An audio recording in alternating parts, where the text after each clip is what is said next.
My mother looked at me and said, "Your sister is moving in with her two kids, so you'll need to leave. We don't have space for you." I stared at her and asked, "You're joking, right?" She just laughed and said, "No, I'm completely serious." The next morning, while she went to pick them up, I quietly packed my things, changed the locks, and left the house behind. Now she keeps calling me in a panic. I'm Audrey, 32 years old, and 3 years ago, I was the daughter who stayed, the one who traded her youth for a sense of duty, only to be discarded like a piece of broken furniture.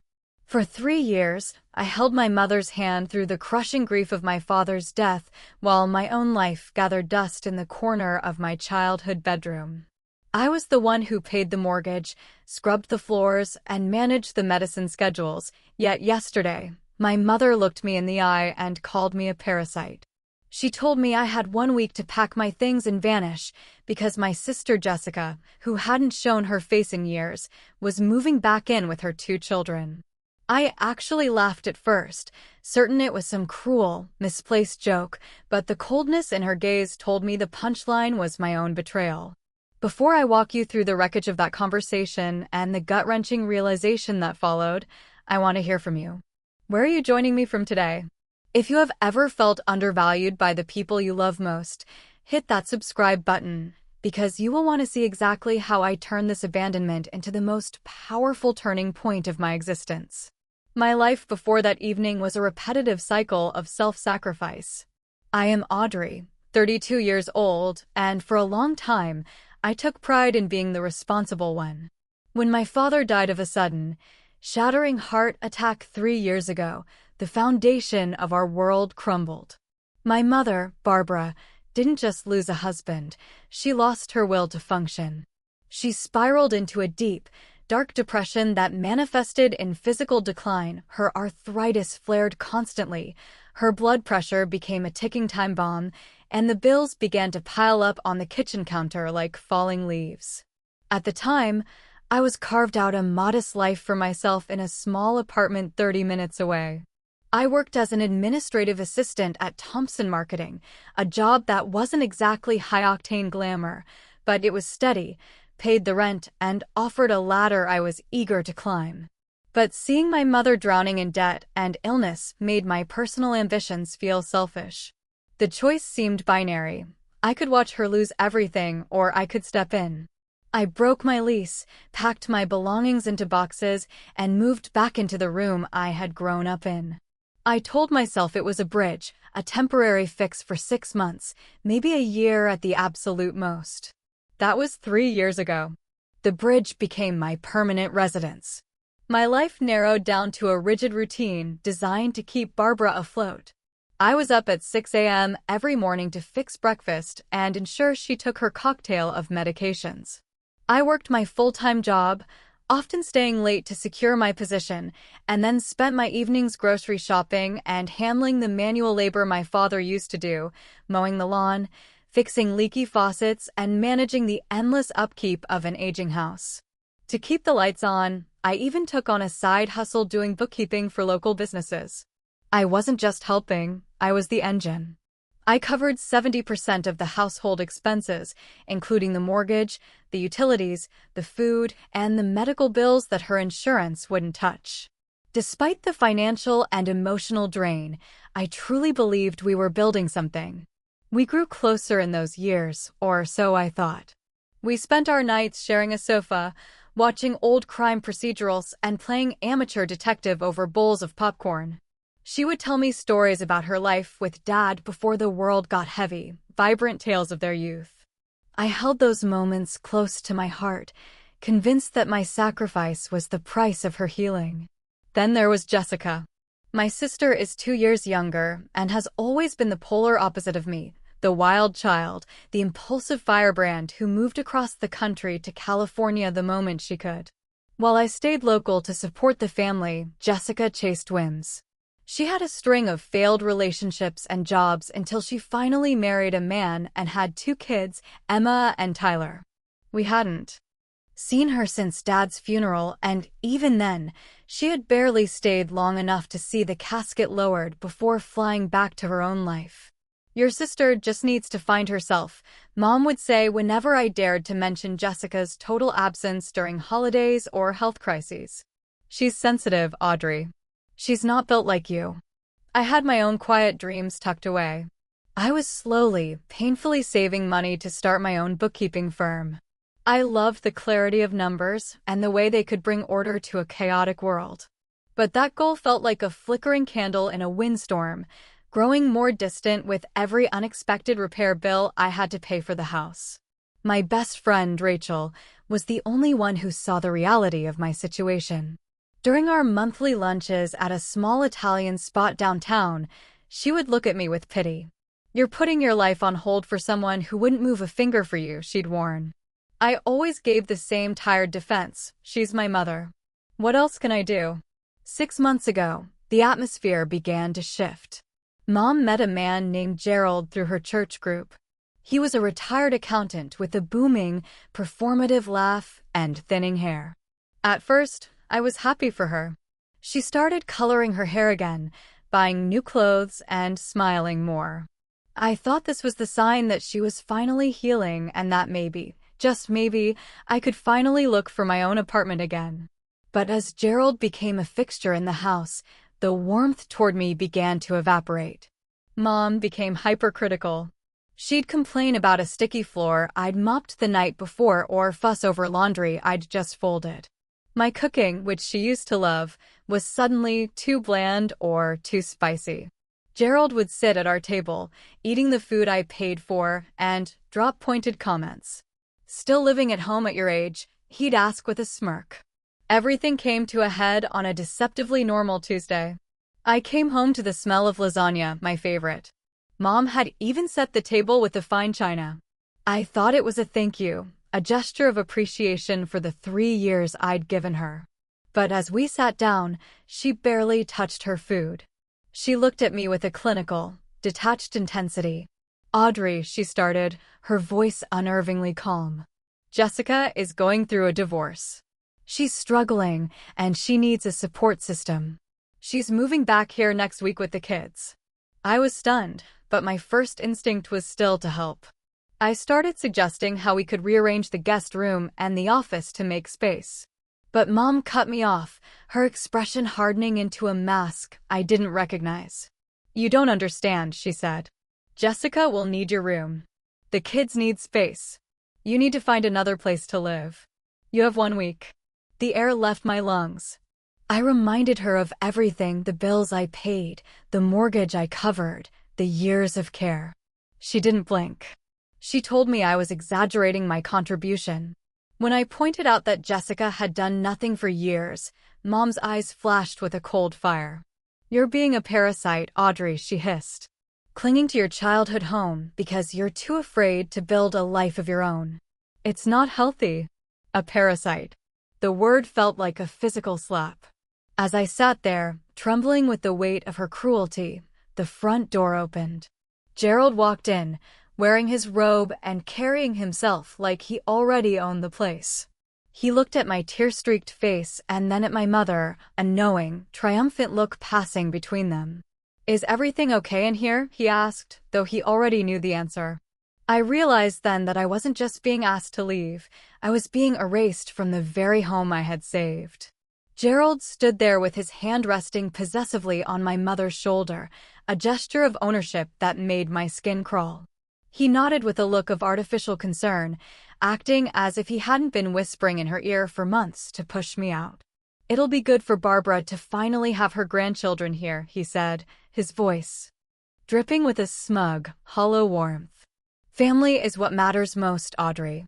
"Yes," I replied, the bitterness catching in my throat. Clearly, some family matters more than others. I pushed my chair back, leaving my lasagna untouched on the fine china. The meal that was supposed to be a celebration of my service had turned into a funeral for my relationship with my mother. As I reached for my keys, she called out after me, her voice regaining that sharp, administrative edge. "Be reasonable, Audrey. You have until next Friday. Jessica's flight lands at noon, and the children will need that room immediately." I didn't give her the satisfaction of an argument. I walked out into the cool night air and sat in my car, staring at the suburban house I had spent 3 years of my life protecting.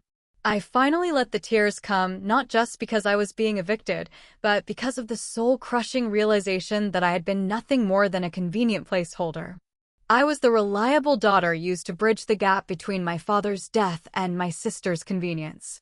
I drove aimlessly for hours, the neon lights of the city blurring through my wet lashes, eventually pulling into a 24-hour diner on the outskirts of town. The waitress, a woman named Patty who looked like she'd seen every kind of heartbreak across a Formica counter, set a cup of hot chocolate in front of me without a word. "On the house, honey," she whispered. "Whatever load you're carrying, it looks like you could use a minute to set it down." I sat there until midnight, the word parasite echoing in my skull like a rhythmic ache. How could she? After the mortgage payments, the late-night pharmacy runs, and the thousands of dollars I'd poured into a roof that wasn't even mine? When I finally crept back into the house, it was pitch black. I retreated to my room, only to realize the erasure had already begun. My bookshelves were half empty. My photo frames had been stacked in a corner. My closet had been picked through like a clearance rack. They hadn't even waited for me to agree. They had been moving me out in their minds for weeks. I pulled an old photo album from under my bed, a relic they hadn't touched yet. I flipped through images of a family that no longer existed, Dad teaching me to ride a bike, Mom braiding my hair, and Jessica and me building sandcastles. I thought of the Seattle job offer I'd declined and the relationships I'd let wither because I was too busy playing the martyr for a woman who now viewed me as an obstacle. The next morning, the betrayal cut even deeper. I stood in the kitchen, invisible to Mom and Gerald as they hovered over a floor plan. "Tyler can have the smaller room," Gerald was saying, his voice full of a fatherly authority he hadn't earned. "And Emma gets the large one. We'll need to repaint, Barbara. Audrey's taste is so drab. Emma deserves something vibrant, like purple." They were planning the renovation of my life while I was still standing in the room. Once they left for Gerald's doctor's appointment, I sat at the laptop to check our joint household account, a habit born from 3 years of being the only one who cared about the math. My heart stopped when I saw the balance. It was $960, nearly $4,000 less than it should have been. 2 days ago, my mother had withdrawn $3,000 in cash.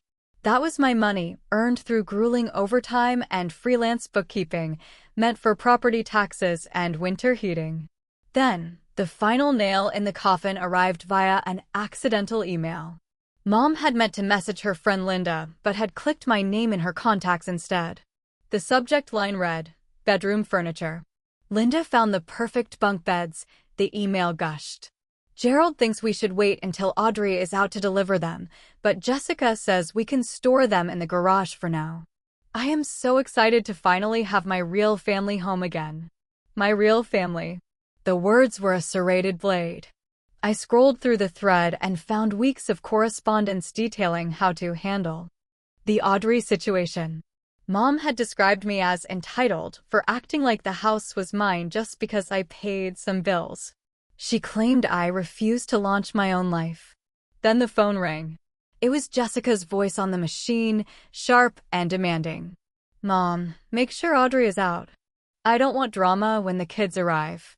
Minutes later, Mom called back, her voice honey-sweet for her favorite daughter. "Don't worry, honey. Audrey always does what I tell her. She'll be gone." A lifetime of being the reliable one flashed before my eyes. I realized that my mother didn't love my reliability, she used it. That afternoon, everything changed. I met with my boss, Mrs. Kendall, and when she offered me a senior position with more pay and more responsibility, a role I would have previously declined to stay home and cook for Mom, I looked her in the eye and said, "I'll take it." My situation at home has changed. I have all the flexibility in the world now. The pain was still there, but it was being replaced by a cold, hard clarity. I wasn't going to be a doormat anymore. I wasn't going to leave with my tail between my legs, grateful for a generous week of notice. If I was a tenant, I had rights. I went to see an old college friend, Laura Peterson, who specialized in housing law. Over coffee, she laid it out for me. Audrey, without a lease, you're a month-to-month tenant. Legally, she owes you 30 days written notice. 1 week isn't just cruel, it's illegal. And that joint account? We can't stop the withdrawal, but we can certainly sue for reimbursement of the improvements you made to the house, like that new roof. I don't want to sue my mother, I told her. But I won't be robbed. Then move from a position of strength, Laura advised. Secure your own life first, then deal with the fallout. I spent the next few days in a whirlwind of silent activity. I contacted a property manager and found a small, sun-drenched one-bedroom apartment.